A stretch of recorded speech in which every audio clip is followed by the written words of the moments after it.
Pero alam mo, ang mas mahalagang tanong, kung naniniwala ka ba doon sa mga sinabi ni Christine? Ha? Naniniwala ka? Ako naniniwala ako. Hindi ko talaga alam eh.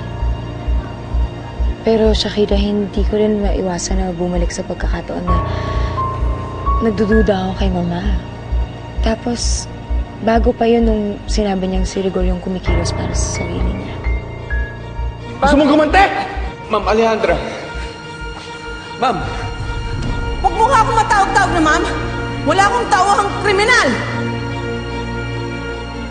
Hindi ko rin makalimutan yung mukha ni Mama nung sinabi ni Rigor na may gusto siyang gawin kay Father Daddy. Meron kang importanteng dapat malaman. Si Alejandra. Mga inutil kayo, ano ba? Paano nakalapit ang tarantado yan kay Joyce? Minsan, Shakira, naiisip ko, paano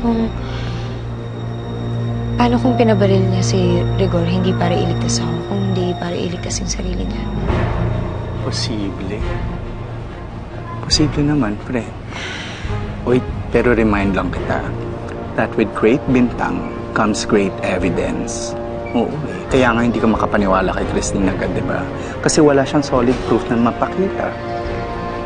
Kailangan natin ng proof. May plano ako.